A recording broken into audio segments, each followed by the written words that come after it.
Committee वाली जो committee बनी है ये सारे टीचर बच्चों को बता देंगे ऊपर जाकर। सारे बच्चे फोन करो, सारे ऊपर लाइन में जाएंगे सारे।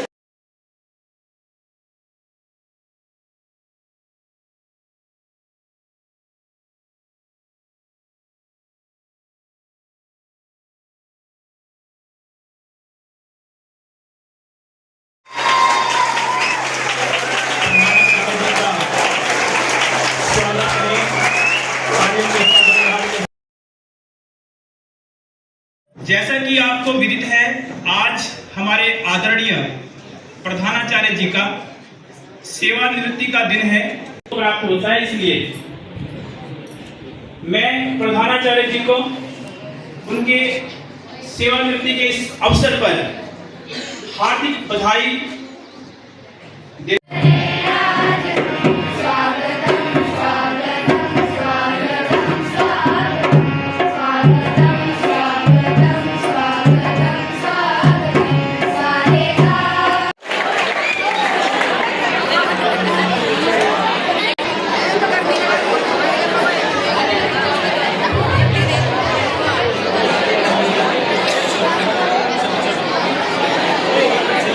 सभी छात्र जितना बोलेंगे उतना ज्यादा बोलेंगे। सांस्कृतिक प्रस्तुति रहेगी।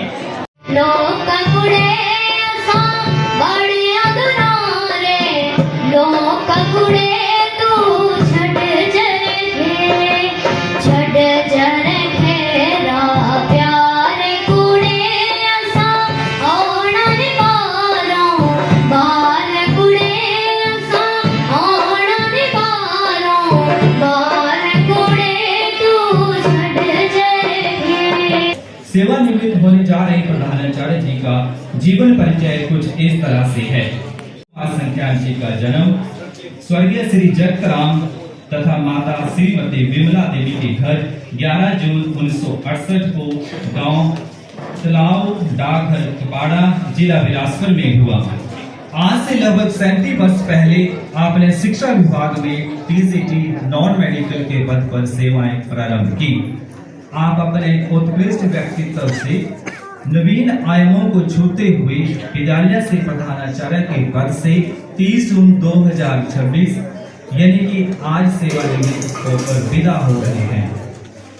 विद्यालय से जो रिश्तों की डोर बंधी है उसके खुलने का समय आया है। जिस काम से नाम हुआ उससे अब आराम का समय आया है। आपकी प्राथमिक शिक्षा राजकीय प्राथमिक पाठशाला पलासला तथा 10वीं कक्षा की परीक्षा 1984 में राजकीय वरिष्ठ माध्यमिक पाठशाला कपहाड़ा तथा उच्च शिक्षा 1985 में बरठी से उत्तीर्ण की। आपने स्नातक की शिक्षा राजकीय डिग्री बिलासपुर से वर्ष 1988 में उत्तीर्ण की। सन 1989 में आपने बीएड की शिक्षा हिमाचल प्रदेश विश्वविद्यालय शिमला से उत्तीर्ण की। आप विश्वविद्यालय में 1989 में केंद्रीय छात्र परिषद के सदस्य भी रहे। आपकी प्रथम नियुक्ति राजकीय उच्च विद्यालय बागी जिला शिमला में टीजीटी नॉन मेडिकल के पद पर 21 अक्टूबर 1989 में हुई। वहां से 2 महीने बाद ही आपका स्थानांतरण राजकीय उच्च विद्यालय खनेटी संघोज शिमला के लिए हो गया। यहाँ आपने 5 साल अपनी सेवाएं दी। इसके पश्चात अगस्त 1994 को आपका स्थानांतरण राजकीय माध्यमिक पाठशाला घाट को हो गया। वहां से 1 महीने के लिए आपकी प्रतिनियुक्ति राजकीय वरिष्ठ माध्यमिक पाठशाला सरियाज के लिए हो गई। इसके बाद आपने राजकीय वरिष्ठ माध्यमिक पाठशाला बिलासपुर में 18 मई 1998 से जुलाई 2002 तक सेवाएं दी। जुलाई 2002 से दिसंबर 2000 तक आपने अपनी सेवाएं राजकीय वरिष्ठ माध्यमिक पाठशाला पंजगाई में दी। फिर दिसंबर 2004 को आपका स्थानांतरण राजकीय वरिष्ठ माध्यमिक पाठशाला ऋषिकेश में हुआ। यहाँ 3 साल सेवाएं देने के बाद 27 जून 2007 को आपकी पदोन्नति गणित प्रवक्ता के पद पर राजकीय वरिष्ठ माध्यमिक पाठशाला बगलथी शिमला में नियुक्त हुए। यहाँ पर आपने उसके बाद अगस्त 2007 से जुलाई 2009 तक आपने अपनी सेवाएं राजकीय वरिष्ठ माध्यमिक पाठशाला घाटस में दी। उसके बाद अगस्त 2009 में आपका स्थानांतरण शिक्षा उप निदेशक उच्च विद्यालय उच्च बिलासपुर की कार्यालय में नोडल ऑफिसर ITI शिक्षा के पद पर हुआ। यहाँ लगभग 3 साल सेवाएं देने के पश्चात मई 2012 में आपका तबादला राजकीय वरिष्ठ माध्यमिक पाठशाला अमरोहा बेटा।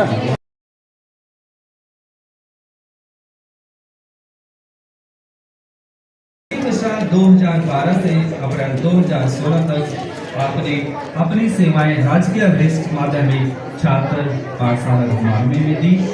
2016 से 2017 तक आपने सेवाएं राजकीय वरिष्ठ माध्यमिक पाठशाला घुमार में दी। साथ आपका स्थानांतरण 17 अक्टूबर 2017 को राजकीय उच्च विद्यालय सिहोला जिला बिलासपुर के लिए हुआ। यहाँ 5 मार्च 2019 तक सेवाएं देने के बाद आपका स्थानांतरण राजकीय उच्च पाठशाला भगेड़ के लिए हुआ। 3 जनवरी 2022 को आपकी पदोन्नति प्रधानाचार्य के पद पर राजकीय वरिष्ठ माध्यमिक पाठशाला स्वारघाट में हुई। यहाँ पर आपने अपनी सेवाएं मई 2022 तक दी। फिर आपका स्थानांतरण 12 मई 2022 को शहीद अश्विनी कुमार स्मारक राजकीय वरिष्ठ माध्यमिक पाठशाला झंडुत्ता में हुआ। इसके उपरांत आप आज इसी विद्यालय से 30 जून 2026 को प्रधानाचार्य के पद से सेवानिवृत्त हो रहे हैं। प्रदीप जी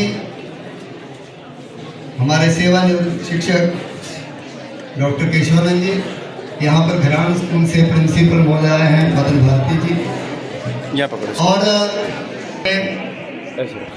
मेरे विद्यार्थी रहे और आजकल गरी जुड़ोना पंचायत के प्रधान दिनेश जी भी आए हुए हैं। मेरे स्टाफ के सभी सदस्य, यहाँ पर BRC ऑफिस का स्टाफ, मेरे छोटे भाई, उनकी धर्मपत्नी, मेरी धर्मपत्नी और बेटी। मैं जैसा हमेशा बोलता रहता हूँ उसी संदर्भ में मैं कुछ इस प्रकार से अपनी बात को शुरू करूंगा कि फूलों की तरह महकते रहो, सितारों की तरह चमकते रहो, किस्मत से मिली है जिंदगी, खुद भी हंसो और औरों को भी हंसाते रहो।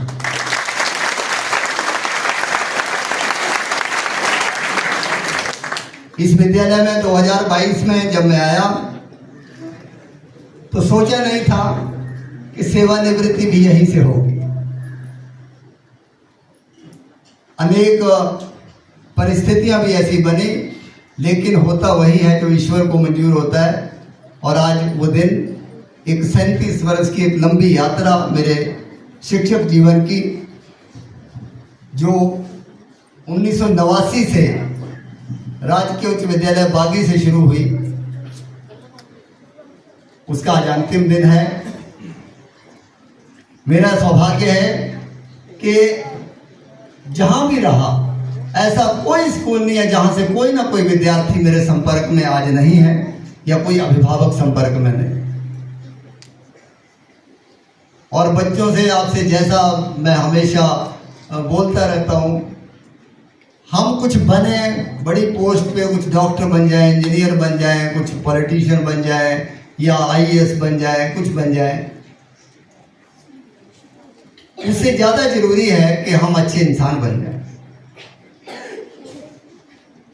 और जो कुछ हम दूसरों से अपेक्षा करते हैं, हमें अपना आचरण भी वैसे रखना पड़ता है।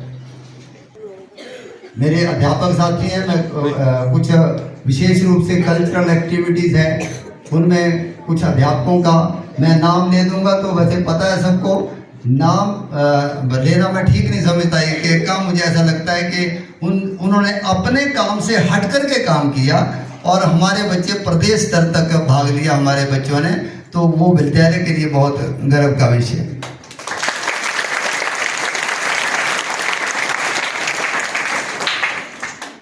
पढ़ाई में भी मैंने जैसे कहा, एक तो मैंने कहा है कि जब कोई खुशी का मौका मिले उसको उसका भरपूर आनंद लेना चाहिए। जीवन के हर क्षण को अच्छे से जीना चाहिए, प्रसन्नतापूर्वक। भविष्य की चिंता में वर्तमान को खराब नहीं करना चाहिए। और हम दूसरे को तकलीफ देके कभी सुखी रह नहीं सकते, ये हम सबको ध्यान में रखना है। बच्चों को भी रखना है, हमें भी रखना है। तो यहाँ पर कई कुछ आपके सामने, चाहे लाइब्रेरी बनी हो, चाहे और बहुत सारे काम है, नेटवर्किंग, आपके सारे कमरों में इंटरनेट दे दिया, कोई टेबल टेनिस का टेबल आ गया। ये ऐसी एक लंबी सूची है। यहाँ पर विद्यालय का नाम शहीद अश्विनी कुमार स्मारक विद्यालय रखा था, लेकिन यहाँ स्टैच्यू नहीं था उनका। वो स्टैच्यू बना उनके क्लासमेट्स के सहयोग से, और मुझे सौभाग्य मिला कि मैं यहाँ पर था। इस दौरान बना माँ सरस्वती का मंदिर हमने बनाया। मेरे एक मित्र जिनका पिछले दिनों मैंने यहाँ पर ऑनलाइन बच्चों को लेक्चर करवाया था, प्रदीप जी, जो भाभा एटॉमिक रिसर्च सेंटर में सीनियर न्यूक्लियर साइंटिस्ट हैं,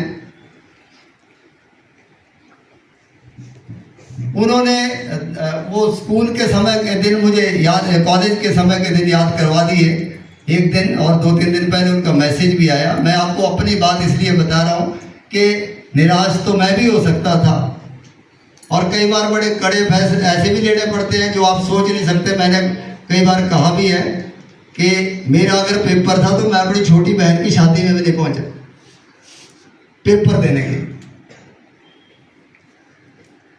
और एक क्लास में जब नंबर कम आ गए, कंपार्टमेंट आ गई, नंबर कम आ गए, अगले वर्ष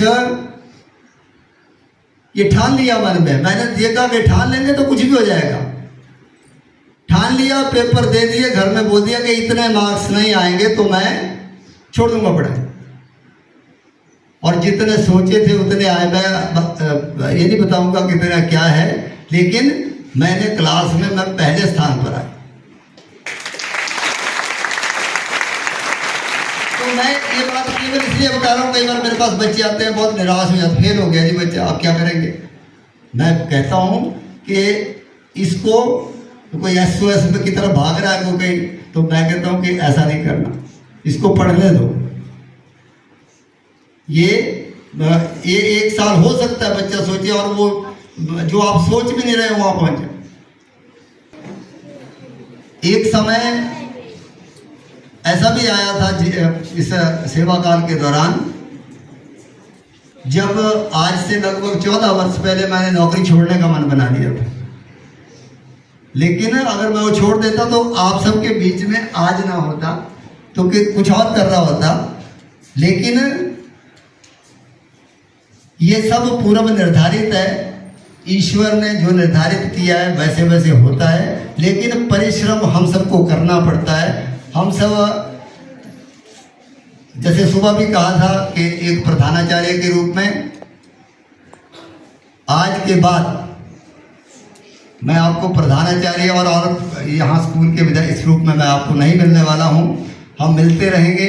आपको मेरी जहाँ जरूरत पड़े आप मेरे से संपर्क कर सकते हैं। हम सब एक दूसरे के काम आते रहें। ऐसा तो हो सकता है किसी दूसरे रूप में हम मिल सकते हैं।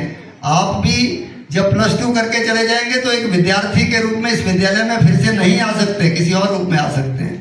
तो इसलिए हम समय का सदुपयोग करके, एक बड़ों की आज्ञा का पालन करके, अपने टीचर्स का कहना मान करके अपने आप को एक ऐसा आदर्श बनाने का प्रयास करें जिससे अपने आपके आसपास के लोग आपको देख करके ये बोलें कि इसकी तरह बन या इस बच्चे की तरह बनना। तो एक बस इतनी बात करूंगा।